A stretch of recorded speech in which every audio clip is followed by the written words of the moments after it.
খাদিজা রাদিয়াল্লাহু তাআলা আনহার সঙ্গে বিয়ের পর মহানবী সাল্লাল্লাহু আলাইহি সাল্লামের সংসার জীবন ছিল সুখের। স্ত্রীর সঙ্গে তার ভালোবাসাও ছিল প্রবল, কিন্তু এই সুখের মধ্যেও তৎকালীন মক্কার পরিস্থিতি নিয়ে তিনি চিন্তিত ছিলেন।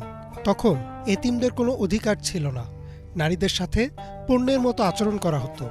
গরিবদের পরিস্থিতি দিন দিন খারাপ হচ্ছিল, আর ধনীরা হচ্ছিল আরও সম্পদের মালিক। শুধু তাই না, মক্কা তখন ছেয়ে গেছে মূর্তি পূজায়। পবিত্র কাবায় হজের নামে চলত বিভিন্ন মূর্তির উপাসনা। আশপাশের বেশ কিছু শহর থেকে মানুষ তাদের দেবতাদের মূর্তি নিয়ে আসত, আর তা কাবার সামনে রেখে বিভিন্ন প্রকার উৎসর্গের মধ্য দিয়ে তারা হজ পালন করত। আর এই পুরো প্রক্রিয়ায় লাভবান হতো কুরাইশরা, কারণ কুরাইশদের হাতে ছিল কাবার দায়িত্ব। সুতরাং তারা কাবাকে ঘিরে সম্পূর্ণ বাণিজ্য নিয়ন্ত্রণ করত। হজ করতে আসা লোকেদের সাথে নানা পর্যায়ে চলত এই বাণিজ্য।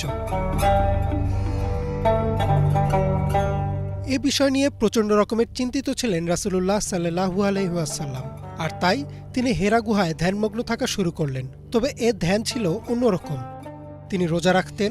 রোজা রাখা অবস্থায় চুপচাপ চিন্তা করতেন কিভাবে সমাজের এসব সমস্যা সমাধান করা যায়, কিভাবে মানুষকে সঠিক পথে ফিরিয়ে আনা যায়। এভাবে তিনি দিনরাত হেরা গুহায় ধ্যানমগ্ন থাকা শুরু করলেন। এরপর হঠাৎ এক রাতে তিনি দেখলেন গুহার মধ্যে অন্য এক ব্যক্তি। মহানবী সাল্লাল্লাহু আলাইহি ওয়াসাল্লাম প্রচণ্ড ভয় পেলেন, কারণ গভীর রাতে জনমানবহীন এই গুহায় কারো আসার কথা না। সেই ব্যক্তি মহানবী সাল্লাল্লাহু আলাইহি ওয়াসাল্লামকে প্রচণ্ড জোরে চেপে ধরলেন। পরবর্তীতে মহানবী সাল্লাল্লাহু আলাইহি ওয়াসাল্লাম এই ঘটনা বর্ণনার সময় বলেছিলেন তার কাছে মনে হচ্ছিল তিনি হয়তো মারা যাবেন। সেই ব্যক্তি ছিলেন আল্লাহর প্রেরিত ফেরেশতা জিবরাইল আলাইহিস সালাম। জিবরাইল আলাইহিস সালাম মহানবী সাল্লাল্লাহু আলাইহি সাল্লামকে বললেন, পড়ুন। মহানবী সাল্লাল্লাহু আলাইহি সাল্লাম বললেন, আমি পড়তে জানি না। জিবরাইল আলাইহিস সালাম আবারও তাকে প্রচণ্ড চাপ দিয়ে বললেন, পড়ুন।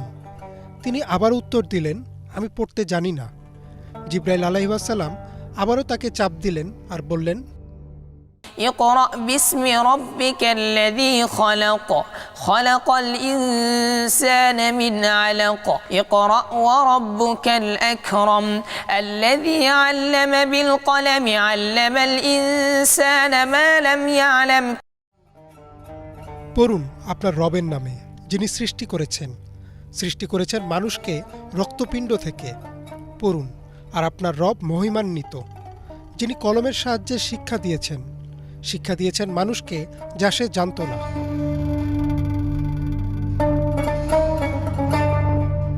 অর্থাৎ প্রথমবার নাজিল হলো আল কুরআন। এই ঘটনার পর মহানবী সাল্লাল্লাহু আলাইহি ওয়াসাল্লাম যখন সে গুহা থেকে ফিরে যাচ্ছিলেন, তখন তিনি জিবরাইল আলাইহিস সালামকে প্রথমবার তার সম্পূর্ণ আকৃতিতে দেখলেন। তিনি দেখলেন সম্পূর্ণ আকাশ ছেয়ে গেছে জিবরাইল আলাইহিস সালামের পাখা দিয়ে। মহানবী সাল্লাল্লাহু আলাইহি ওয়াসাল্লাম যখন বাসায় ফিরলেন, প্রচণ্ড ভয়ে কাঁপছিলেন।